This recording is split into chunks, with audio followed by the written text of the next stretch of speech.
आपने देखा होगा कि अक्सर मुग़लों की जो शान और शौकत है वो बहुत बड़ी रही है और उन्हीं के हिसाब से उन्होंने जब इमारतें बनवाई तो उतनी ही भव्य, उतना ही विशाल। और इसी बाबत में जब आप जामा मस्जिद को देखते हैं जो शाहजहां ने बनवाया, ऐसा लगता है कि मानो इससे बड़ी कोई इमारत ये नहीं बनवा सकते थे अगर हम मस्जिद की बात करें तो। मगर अगर मैं आपको ये कहूँ कि हिंदुस्तान में उससे भी बड़ी एक मस्जिद है तो आपको कैसा लगेगा? जी हाँ, आप ठीक सुन रहे हैं। एक ऐसी मस्जिद जो हूबहू आप मेरे पीछे देख रहे हैं, शाहजहां के निर्माण का जो जामा मस्जिद है उसके बराबर आपको दिखेगा, मगर वो इसके सामने बहुत छोटी है। तो स्वागत है आपका हमारे चैनल पर। आज हम भोपाल में हैं और हम बात कर रहे हैं उस मस्जिद की जिसे मस्जिदों का ताज कहा जाता है, ताज उल मस्जिद।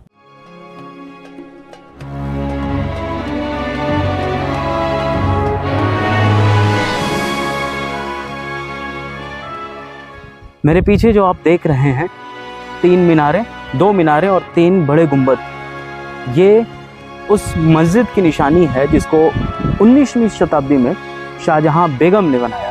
आप ये देखिए कि एक और जहां जामा मस्जिद को शाहजहां ने बनाया, वहीं उसके 200 साल बाद भोपाल की महारानी, भोपाल की बेगम शाहजहां बेगम, उन्होंने इस मस्जिद की तामीर कराई। इस मस्जिद के बारे में और बातें करेंगे, आप पहले एक झलक देखिए इसकी।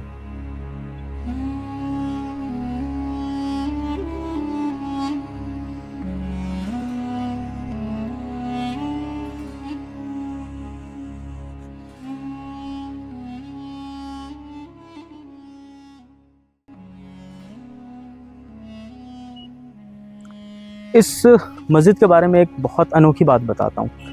दरअसल आप जब जामा मस्जिद को देखते होंगे, आपने जब देखा होगा तो उसकी जो साइज़ है, उसका साइज़ आपको मोह चुकी होगी। मगर आंकड़े की जब बात करें तो वो जो जामा मस्जिद है उसकी जो साइज़ है टोटल, वो 10,000 स्क्वायर फुट पे बनाई गई है। और ये भी जब मुग़ल अपनी पूरी शान और शौकत में थे।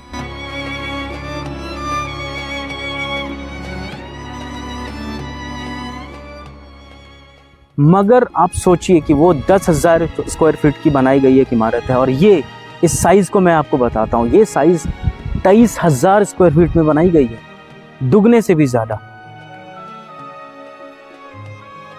इसको ओवर क्रॉस किसने किया पता है? इसको सिर्फ और सिर्फ बादशाही मॉस्क जो लाहौर में है, क्योंकि उसकी जो कुल चारों ओर की आप देखेंगे जो साइज़ है वो 29,000 पे है। तो आप कंपेयर कर लीजिए, कहाँ वो 10,000, कहाँ ये 23,000। दरअसल होता क्या है कि हम इस मस्जिद के बारे में कम जानते हैं, इसलिए हमें यूँ लगता है कि जो शाहजहां द्वारा बनवाई गई जामा मस्जिद है वो बड़ी है, लेकिन शाहजहां बेगम द्वारा बनाई गई जो मस्जिद है असल में वो बड़ी है।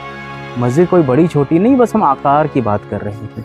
तो आप देख सकते हैं मेरे चारों ओर इसकी जो बाउंड्रीज़ है, उस बाउंड्रीज़ में छोटे छोटे घर बनाए गए हैं।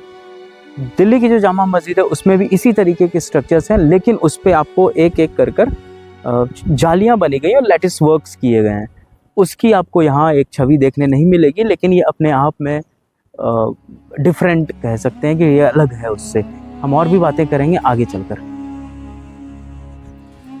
इसी में जब आप देखेंगे, मैं अभी जहाँ पे खड़ा हूँ ये कोर्टयार्ड है। इस कोर्टयार्ड में आप मेरे दाईं ओर देख सकते हैं कि एक वज़ू खाना है, उसकी भी साइज़ बहुत बड़ी है।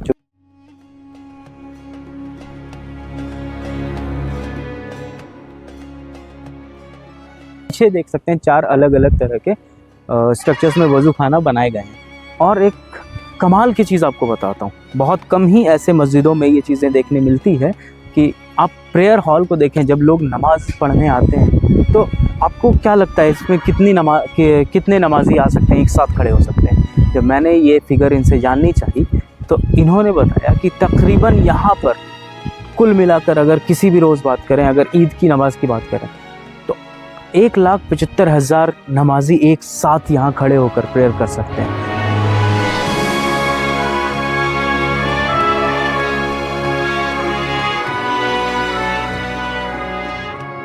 तो ये कमाल की बात है, बहुत कम ही जगहों पर इतनी ज़्यादा स्पेस हमें देखने मिलती है।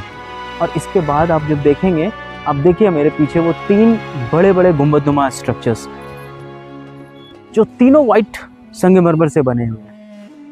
फ़र्क इतना है, जो दिल्ली का जो जामा मस्जिद है वो रेड सैंडस्टोन का बनाया गया, उसमें मार्बल वर्क है, लेकिन ये पूरे के पूरे वाइट मार्बल और उस पे नीचे जो काम किया गया है वो ब्लू स्काई ब्लू मार्बल्स पे काम किया गया है, जो बेहद खूबसूरत ढंग से अपने आप को रिप्रेजेंट कर रहा है।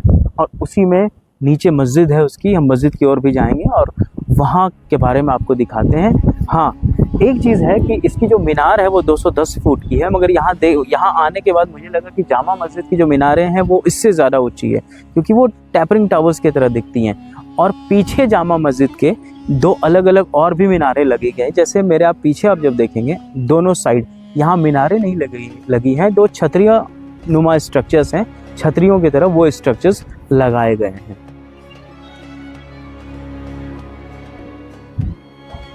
तो इस मस्जिद में प्रवेश करने के लिए ये इसका मेन एंट्रेंस है, आप यहाँ से दाखिल होते हैं और इसके साथ ही साथ 2 छोटे छोटे स्ट्रक्चर्स हैं जहाँ पे एंट्रेंस की सुविधा दी गई है, एक मेरे राइट में और एक मेरे लेफ्ट में। हालांकि जो मेन स्ट्रक्चर्स है इसके जुमे के रोज़ को खोला जाता है, लेकिन बाकी के दोनों स्ट्रक्चर्स को रोज़ एक्सेसिबिलिटी के लिए खोल दिया गया है। और एक और ख़ासियत बताता हूँ, जब आप इसके एंट्रेंस को देखते हैं, इतनी खूबसूरत और इतनी करीने से इसे सजाई गई है कि आप देख के 1 मिनट आप रुकते हैं यहाँ पर और इसके नज़ारों को समझने की कोशिश करते हैं। भले ये रेड सैंडस्टोन की तरह काम नहीं है जो आप दिल्ली की जामा मस्जिद की इमारत में देखते हैं, मगर इसमें जो कारीगरी है वो बेहद खूबसूरत है और इसको देखकर आपको कभी भी ये नहीं लगेगा कि ये किसी भी मामले में मुगलों द्वारा बनाई गई स्थापत्य कला से भिन्न है। अब यहाँ से मैं आपको मोड़कर इस तरफ ले चलता हूँ जिस ओर ये मस्जिद है, और अब आप इस मस्जिद का नज़ारा कीजिए जब रोशनी जला दी गई, इसकी खूबसूरती जो है वो देखने में बनती है। इस मस्जिद की खासियत है, एक खासियत ये है कि इसके आर्किटेक्चरल स्ट्रक्चर्स के अलावे इसको एक पर्पस के साथ भी बनाया गया, चूँकि इसे एक वुमेन ने बिल्ड किया था, जैसा मैंने नाम बताया शाहजहाँ बेगम।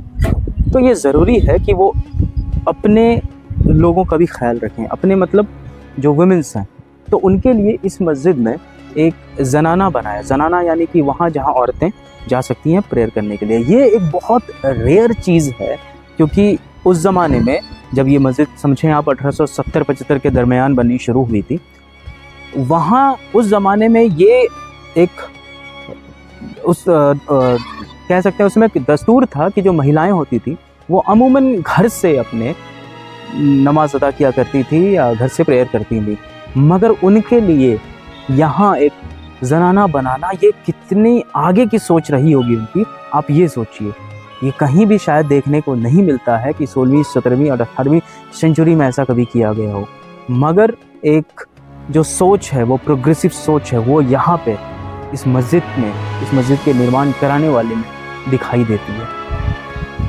वैसे इस मस्जिद को तो 2 पार्ट्स में बनवाया गया था। एक तो मैंने जैसा बताया कि 1870-75 के दरमियान इसकी जो शुरुआत है, लेकिन 1901 में जब जो बेगम है शाहजहाँ बेगम वो जो फौत हो गई, तो उनके बाद उनकी बेटी जो है जहांनमा बेगम, उन्होंने इस काम को आगे बढ़ाया। फिर 1947-48 के दरमियान जब हम आज़ाद हुए तो बाद में अलग अलग लोगों ने इसके काम को पूरा कराया। तो ये हिस्सों में ये मस्जिद बन के आई है। तो देखने वाली बात ये है कि हिंदुस्तान में कई ऐसे जगह हैं जिनके बारे में हमें पता नहीं है और मिसकंसेप्शन ज़्यादा है कि कौन सी इमारत ज़्यादा बड़ी है, कौन सी छोटी है। हम भी उन्हीं में थे, मगर यहाँ आकर जब हमने इस चीज़ को विटनेस किया तो हमें लगा नहीं, हिंदुस्तान वाकई बहुत खूबसूरत है। आप भी आइए, यहाँ आइए और कुछ देर ठहरिए तो यहाँ की जो रौनक है वो आपको रोकेगी। तो फिलहाल आज इतना ही, हम किसी और वीडियो में हाजिर होंगे। तब तक के लिए हमें दें इजाज़त, अपना रखें ख्याल। हमारे चैनल पर आए हैं तो प्लीज़ सब्सक्राइब करें, कुछ पूछना हो तो कमेंट करें, और तब तक के लिए शुक्रिया। हम फिर मिलेंगे।